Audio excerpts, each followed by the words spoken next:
you will definitely pause me and walk away, because insurance is just boring and sometimes it's a little difficult to understand.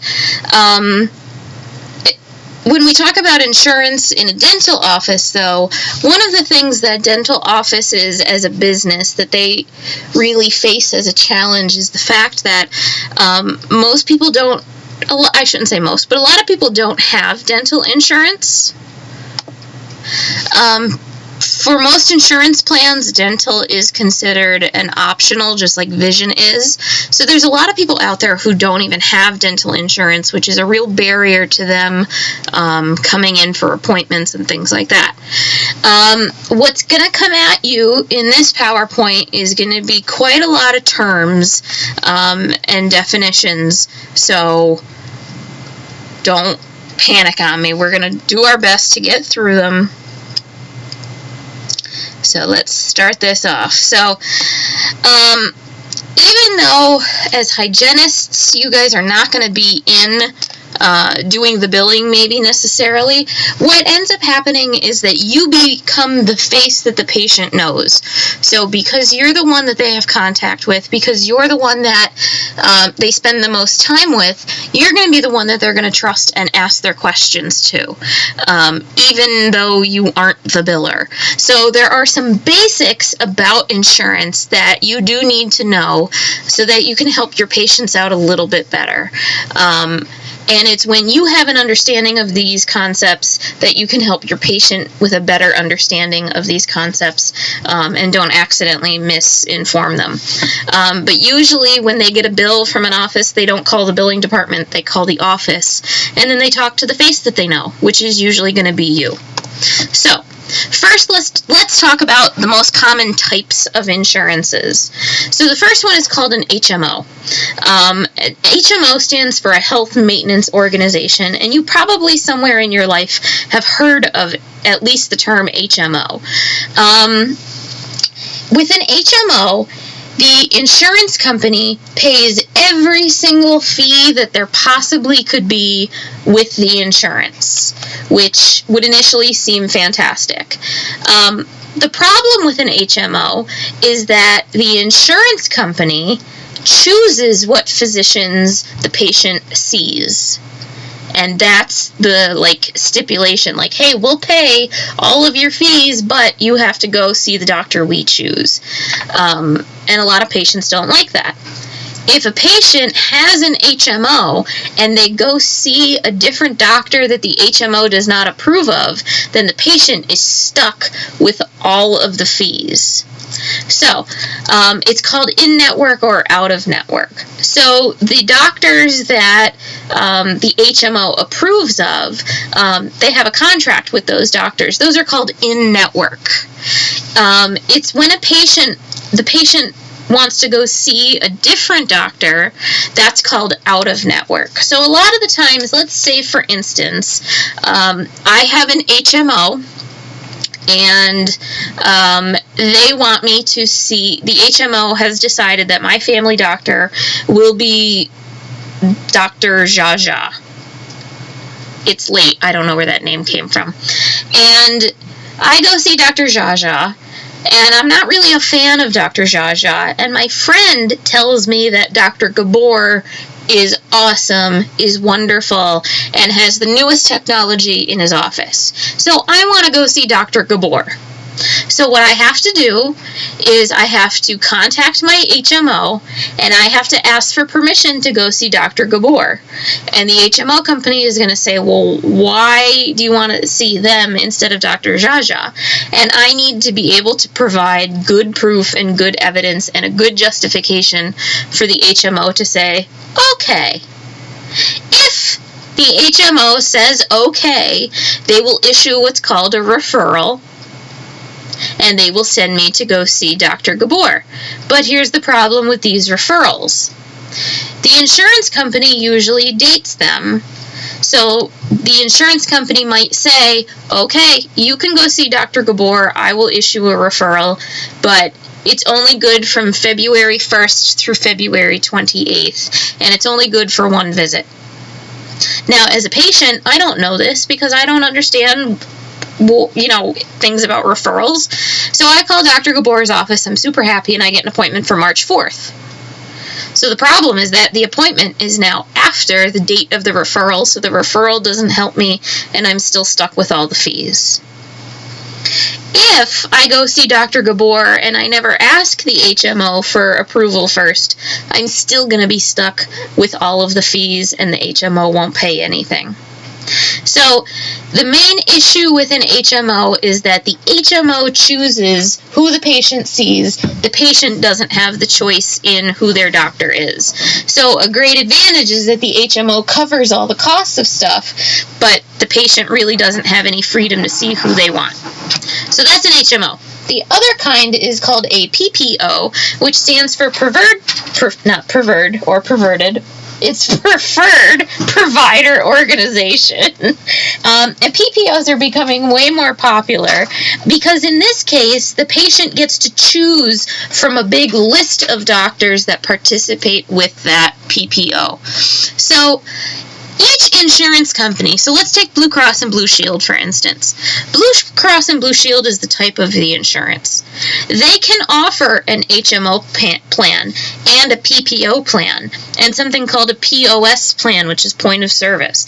So one insurance company can offer several different types of these plans. So a PPO is becoming way more popular because now the patient can choose.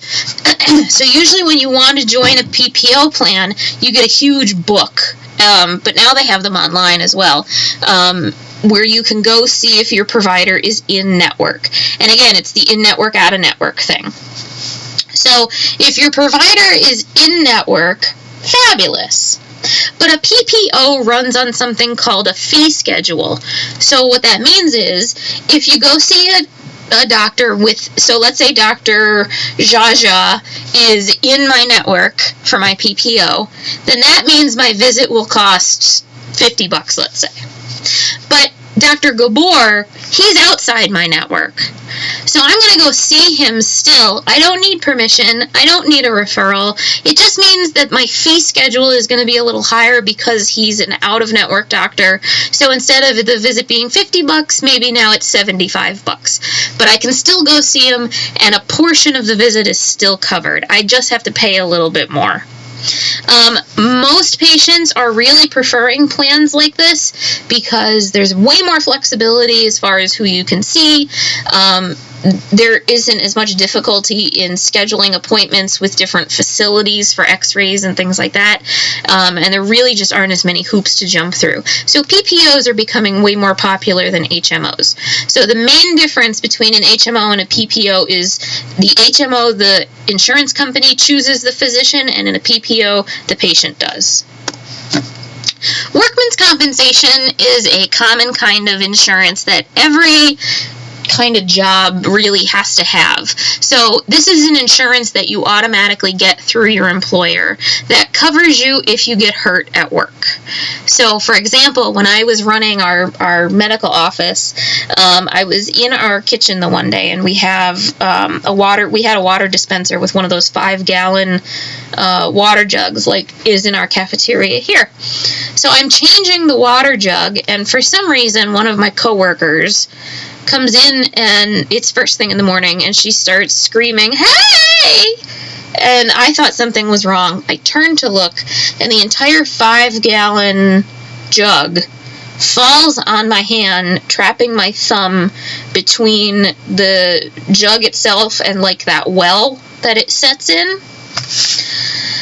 All she was doing was saying hi, and I wanted to kill her, but needless to say, I was seeing stars, and I was in a lot of pain. So I immediately stuck my hand in the freezer. I grabbed a smelling salt because I felt myself about to pass out. The doctor, luckily I worked for a bunch of doctors, so they looked at my hand. I needed stat x-rays. I needed to go for an orthopedic visit right at that moment. But before I went, my boss had to file a claim through Workman's Comp. So they gave me all these numbers and stuff like that, so that when I went to the hospital, they filed it under Workman's Comp, and I gave them all the claim information. So my job paid for the orthopedic visit and paid for the x-rays, not my personal health insurance. Now, the problem is that some offices don't accept this kind of insurance because it can be a pain to deal with. Workers' comp is something that, unfortunately, sometimes a lot of people fake. So the insurance company itself requires a lot of documentation and information to support the fact that you actually pay for the service. So, for example, there was documentation that I crushed my hand, that it happened at work. There was documentation that the x-ray I had to get done was because of dropping that on my hand, and that the orthopedic visit was a direct result of dropping the thing on my hand. If I started going to physical therapy for my shoulder, well, now they're going to be like, what the heck is that about? She hurt her hand. We're not going to pay for that. So there's a lot of justification that's involved in workers' compensation. You all have auto insurance. You've probably all seen the commercials that it is illegal to drive without auto insurance, which is absolutely correct. So you might have seen, Safe Auto or those kinds of things where you can get like dirt cheap, crappy insurance coverage. The thing that I never knew was that if you get hurt while you're in a car accident, your car insurance pays for the medical bills depending on how good of auto coverage you have. So, for example, I had just graduated my bachelor's degree, and I was 21, and I was covered under my father's insurance, but like 2 days after I graduated, the insurance went, oh, she's not a student anymore, bye-bye. So I had no insurance, and I was in a car accident with my mother like a week later, and when the ambulance got there and they're prying my mother and I out of the car, we were both pretty badly hurt. All I kept saying to the EMT was, please don't call my father. I don't have health insurance anymore. You can't take me to the hospital. I had no idea that the car insurance paid for the hospital ride, paid for the ER visit, paid for the x-rays. I didn't know any of that stuff. I just kept thinking of what a huge bill it would be because I had worked in healthcare and I didn't want my dad to get mad at the bill. So, but your car takes care of that. Another type of insurance is government assistance. So these are the types of insurance where usually someone doesn't make enough money on their own, and the insurance is provided by a government entity. So Medicare is a common one. Medicare is the one for the old people. So when you hit a certain age and you're not working anymore, the government pays for Medicare. So right now, all of us who are working, we pay into Medicare. That's how that works. It's done through the taxes that they take out. The same goes for medical assistance. Medical assistance it was originally designed so that when you were between jobs, you could use medical assistance, and then the idea was you come off medical assistance and you go on to another plan. Unfortunately, medical assistance has had kind of a stigma around it, because it does get abused by some people. But anyway, medical assistance is also offered. So those of us who are working, our taxes are paying for medical assistance to be available. There's also a new one called CHIP. That one is for children. So a lot of the times you might have a mom who maybe she herself doesn't have medical coverage, but she wants to get it for her children, but she can't afford it, so she takes out CHIP, and that covers the kids. There are a lot of offices that don't accept government assistance insurance, mainly medical assistance. Most offices always accept Medicare, but it's really medical assistance and Unison and Medicaid that are typically denied, and the reason is because that there's a very poor compensation for those insurances. So, for example, at the office I worked at, a typical office visit cost $80. For a patient who had medical assistance, of that $80, the insurance only reimbursed the physician $4. The other $76 went back into the pool to pay for people's insurances. So a lot of physicians end up losing money when they see a lot of patients with government assistance insurance. Medicare is not quite the same because usually patients who have Medicare, it's a different payout. But medical assistance, Unison, and Medicaid are ones with very low payouts, or reimbursement is what it's called.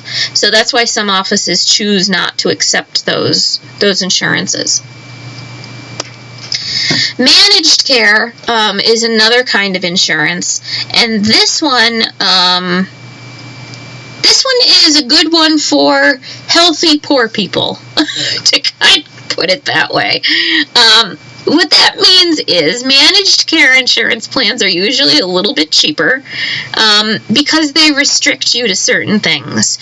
So in 1 year, you can go see your family doctor twice. You can go see a girly doctor once if you're a girl. You can go for a mammogram once. You can go, like, that kind of a thing. So they set limitations and restrictions. You can get blood work done twice.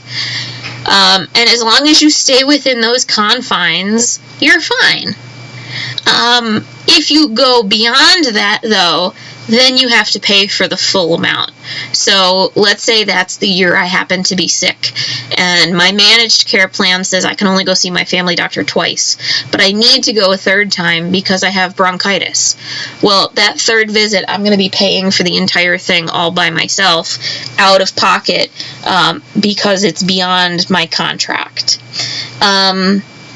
A managed care plan, kind of like an HMO, also decides where a patient can go for services, but the main thing about managed care is that it sets a limit to how often in a given year someone can go for services. Okay, so those are the most common types of insurances. If your head is already spinning, this is a good place to take a big deep breath. Pause me, stop me, and walk away, because now we're about to get into some insurance terms that you're going to need to know. So the next few slides basically are all slides full of definitions, but I'm going to explain them as we go, so don't worry. Okay, so the first thing that we're going to talk about is something that's called a premium. So a premium, regardless of what kind of insurance you have, whether it's managed care, HMO, PPO, a premium is basically like your monthly payment just to have the insurance. For most people who get insurance through work, sometimes this is taken right out of their paycheck. Sometimes they pay a portion of the premium, and then work pays the rest. If someone is unemployed and they have a plan by themselves, then they're paying the entire premium all by themselves. So it's just like a car payment you pay every month. So every single month you pay a car payment just to have the car, but that doesn't include the money that you shell out for tires and gas and oil changes and windshield wiper fluid, new wipers, floor mats. You get the idea. So a premium is basically just the monthly payment to have the insurance. That's it. If you go to the bottom and go to the word deductible, a deductible is a type of out-of-pocket expense, and it's called an out-of-pocket expense because you have to pay for this out of your own pocket in addition to the premium. So it's kind of like the deductible is the gas that has to go in the car. It's an out-of-pocket expense. The deductible and the premium, though, if you think of a scale, I'm going to try something, and I don't know if this will work. I wanted to turn my camera on so you can see me. But let me try and do it this way.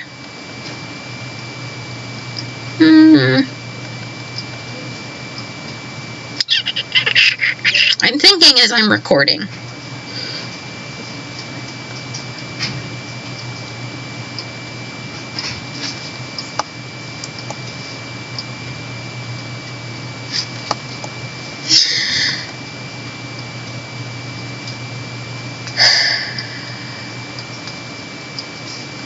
Yeah, I know. Here's dead air. It's a good time to go get a snack.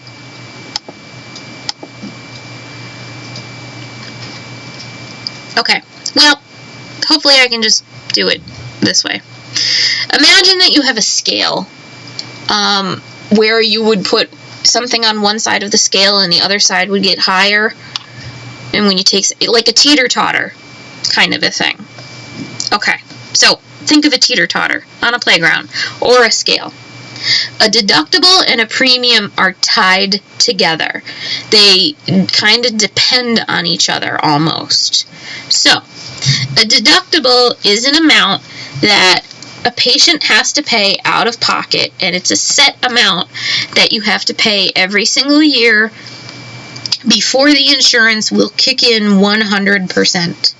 So, for example, if I have an insurance with a $500 deductible, then that means any tests or any office visits or blood work, anything that I get done, I have to pay the first $500, and then the insurance will cover everything else 100% for the rest of the year. So here's where the teeter-totter comes in. The higher that the deductible is, the lower the premium. So, if I have a $2,000 deductible, then my monthly payment is going to be lower. If I have a lower deductible, my monthly payment is going to be higher. So, for example, when I was between jobs, I took out an Aetna PPO plan by myself. So that meant I was going to be paying the premium myself, not a job, and I had to pay all the out-of-pocket expenses. So, because my monthly budget was, X, I had to take out an insurance plan that had a low premium. So I had a really high deductible. But because luckily I'm healthy, I don't usually have to go for bunches of tests and doctors and hospitals and things like that. So the odds of me having to pay that entire deductible that year were pretty slim. Okay, so that's what deductible and premium are, and they depend on each other. Now we'll go back to the middle because they're easier words. The insured or the subscriber is just the main person who's covered by the insurance, and then dependents are anybody else on the plan that the insurance covers. So, for example, let's say your father has insurance through work. He would be the subscriber, and then he adds your mom and you to the plan. You and your mom would be dependents on the plan. That's it. The eligibility, the effective date, and the expiration date. These two things are basically exactly what they say. So it's when the insurance kicks in and when the plan expires. So sometimes a plan will expire, and because a patient didn't renew the insurance, they couldn't afford it, whatever. You will have a lot of patients who will ask for certain favors when they get close to their expiration date, or they get close to the end of the year with their deductible, and may ask you to adjust a date of service to match their insurance. That is illegal. You cannot do that. So a fee schedule is what we were talking about with the PPO plan. It literally is a schedule that breaks down certain fees of what you will pay for, whatever service based on whether you see a doctor in the network or out of the network. So an office visit might be $50 if you see a doctor in network, or $75 if you see one out of network. And that's what the schedule is. Your insurance company provides this to you when you sign up for the PPO plan. You don't get a fee schedule with an HMO because the prices are set. The insurer is just another name for the insurance company, like Blue Cross Blue Shield, Aetna, First Priority, blah, blah, blah. Okay, so open enrollment. Now, this is a time of year where you are able to go into your insurance plan and make changes. So, So here at work, for example, here at Fortis, my insurance, we have 3 different options. So maybe last year I picked option A, And maybe this year I want a lower premium every month. So during the open enrollment period, which they notify me about, I'm going to go in and instead of option A, I'm going to switch my insurance to option B for this year. I can do that during open enrollment. Once that enrollment period ends, you're stuck with whatever you have. Okay? Most patients won't ask you about open enrollment. The biggest questions that they're going to ask you about are deductible. They're going to ask you those out-of-pocket expenses and EOBs, which are coming. Okay, so a copay. A copay is another type of out-of-pocket expense. So a copay is the money that you pay at the time of the visit. It's usually higher for specialists than it is for primary physicians, and sometimes it's listed right on the insurance card itself, it might say OV and a dollar amount, in which case the price is the same for specialists and primary physicians. It might say PP for primary practitioner and SP for specialist, but the copay is the thing that you pay right then and there before it gets billed to the insurance. So the way that things generally work is that you go to the doctor for a visit, you pay your copay, the visit gets billed, and then you get a bill in the mail for any deductible that you might have to pay towards that visit. So now we have, so far for out-of-pocket expenses, we've talked about your copay and your deductible. A third type of out-of-pocket expense is coinsurance. Coinsurance is in addition to a copay and in addition to a deductible that you have to pay out of pocket. A coinsurance is determined by its percentage that you pay for certain services, usually for hospital kind of stuff. So for example, I got whacked with this. I had to go for a breathing test, and it was a 2-day breathing test. So because it was a hospital service, I had to pay a copay. So I paid my copay both days. Then they sent it into the insurance company, and I had a deductible. So for each day of the test, I had to pay $200 towards my deductible. In addition to that, because it was a hospital type of test, it was a hospital breathing test, I had to pay a percentage of what the services were. So I think on top of that, I still had to pay $150 or something like that. Basically, that by the time you added up all that out-of-pocket expense, that one test cost me like $600 or $700. It sucked. But I needed the test done, and it's actually helped me breathe better, but I was not expecting that kind of a bill. It was really rough. So a copay, or a coinsurance, is a percentage of the price of whatever the test cost. And the coinsurance, the percentage is set in the information pamphlet that you as a patient get when you get the insurance. Okay, so an EOB. An EOB is not a bill. It says on it everywhere, it is not a bill. This is not a bill. This is not a bill. This is not a bill. However, patients always think that an EOB is a bill. And usually they will get an EOB in the mail, and they will call you, and they will freak out and ask why you're billing them. And the first thing you need to figure out is if it's actually a bill or not. So if you have your textbook handy, if you flip to page 254, it gives you a picture of what an EOB looks like. And you can see right at the top, it says, "This is not a bill." An EOB does not come from the doctor's office. It does not come from the hospital. It does not come from the facility where the test was done. An EOB comes from the insurance company, and it's sent to the patient, and it lists the date of service, what was done, the diagnosis, how much it's going to cost, and probably how much the patient is going to have to pay. EOBs are sent out so that the patient can keep record of all of their medical expenses, because a lot of people who pay a lot into their medical expenses get it deducted off their taxes at the end of the year. Another reason is to help prevent insurance theft. So some people actually steal other people's identity and insurance.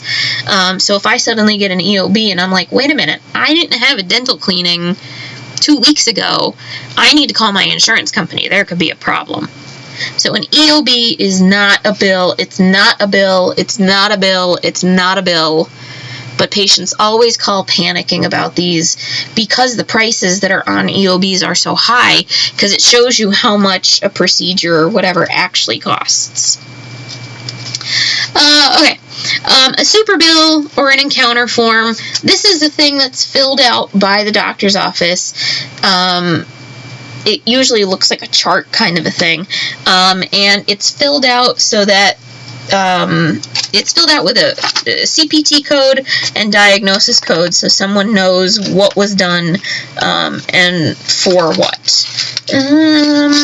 They do have these in EMR programs. I'm looking at, there's no super bill picture in your textbook. I was hoping there was. There's a claim form, but I don't want you to look at that. But it's something that you might fill out. It's something the dentist might fill out. You're going to get more practice with this when we do the EagleSoft project. There we go. It's this super bill that gets sent to the insurance company to bill, or sent to the billing department to submit the claim to the insurance company. Okay. A COB stands for Coordination of Benefits. So this is when you have two insurance companies working together in order to provide full coverage for a patient. So this is the most common with Medicare. So patients who have Medicare, which is a government type of insurance, Medicare only covers 80% of what happens. So a visit, a hospital stay, whatever. The other 20% is usually left up to the patient. Well, people who have Medicare are typically over the age of 65. They're on Social Security or disability or whatever, and don't have 20%. So they could choose to pay the 20% out of their own pocket, or they get another insurance plan that just covers that 20%. So that second insurance plan would be a secondary insurance, if you look at the second bullet point, or a supplemental insurance. And both of those insurance plans work together or coordinate to benefit the patient. So, for example, my grandmother had Medicare as her primary insurance, meaning her main insurance, so that got billed first. And then she also had Blue Cross and Blue Shield. So, after Medicare got the bill and decided what they would pay for, the stuff that was left over would get sent into Blue Cross and Blue Shield, and Blue Cross and Blue Shield would pay the rest. Now, Medicare is a government insurance. Blue Cross and Blue Shield is not. So that means she had to pay the premium to have the Blue Cross and Blue Shield supplement insurance. It's sucky. Okay, where are we at? We're almost done. Look, we're almost done. It's not that bad. Okay. So a pre-existing condition is something that you already have that an insurance company can refuse to cover. So, for example, I told you about that Aetna plan that I took out by myself when I was in between jobs. And if you know me, you know I have a history of migraines that I've suffered with forever.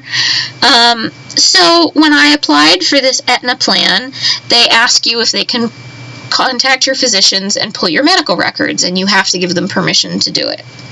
So Aetna sends me a decision letter, and they say, you can have Aetna insurance. However, migraines have been identified as a pre-existing condition. So that means that we will not pay for anything that relates to migraines. No office visits that even mention migraines, no medicines for migraines, no brain scans for migraines, nothing at all. But we'll pay for the rest.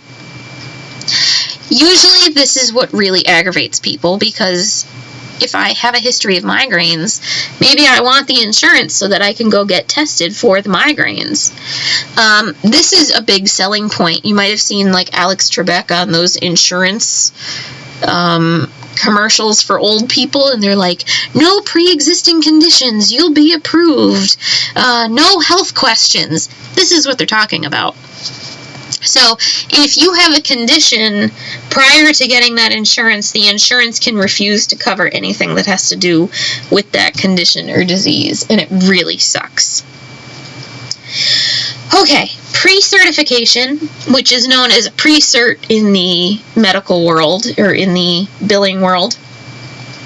A pre-cert is when a patient needs to have something done, but before you do it, you call the insurance company to make sure that the insurance company would cover it at all. So it's in advance, pre-certification. So let's say a patient is in your chair and needs a root canal. Before touching the patient, before scheduling them for the root canal, you're going to call their insurance company and get a written verification that the insurance company will cover the root canal for the patient. That's what a pre-cert is. Now, a pre-cert is different than a prior auth or a pre-authorization. A prior auth, even though it still uses the word prior and pre, prior auth is when an office proves to an insurance company that they have to pay for something because it's medically necessary. So, it's very common with medications. So, for example, imagine you have allergies and you go to the doctor and they give you Zyrtec to try. And the doctor looks at you and says, I know that Zyrtec is not going to work, but I need to document in your chart that you tried the Zyrtec, and I need you to call me in a couple days and tell me it didn't work. So then I can document that too. So this happens with the Zyrtec and with the Claritin, and then it happens with the Nasonex and the Astelin and the Patanase and the Zetona. And the only thing that's really going to work for you is getting allergy shots, but your insurance will not cover allergy shots. So, now because you've tried and failed all these other medications, the doctor's office can call your insurance company for a prior authorization, send them all the office notes saying, look, the patient has tried everything, the allergy shots are the only thing that's going to help, and then try and get approval for them to pay for something. So this is one of the things where even though a doctor has a lot of autonomy, insurance companies can take away quite a lot of autonomy for physicians, because a doctor might know, look, I know I need to give you this medication, but I can't order it because the insurance won't cover it. You got to go through all these hoops first. Okay, so an audit is when an insurance company comes in and looks at all the charts, whether they're electronic or paper, to make sure that everything is being documented and done the way that it's supposed to. So there's no fraud going on. The last word there is out-of-pocket expenses. I've said that word quite a bit so far. There are 3 categories that are in out-of-pocket expenses, and they are copays, deductibles, and coinsurance. The premium is not considered an out-of-pocket expense. So if we go back to that car example, your premium is your monthly payment, and your out-of-pocket expenses to have that car are gas, tires, windshield wipers, floor mats, oil changes, tire rotations, stuff like that. So in the insurance world, out-of-pocket expenses are copays, deductibles, and coinsurance. It's money that the patient will pay out of their own pocket in addition to the premium. And there is the same exact thing again. Holy moly, that's the end of the PowerPoint. But I want you to grab your textbook and flip to the end of chapter 14, which is page 255 through 258. there are a ton of vocabulary words. Some of them are repeated in that we've already talked about here. Some of them are not. If for the duplicates, if you like the definition in the book better than the way I explained it, yippee skippy. But do not panic when you see this huge list of terms, because the only ones that you are going to be responsible for are the ones that we talked about in this PowerPoint. This PowerPoint isn't necessarily something that you're going to need for your boards binder, but it might be something that would help you quite a bit once you get into an office. So it might be something that you want to kind of just tuck aside for when you're actually working in a dental office.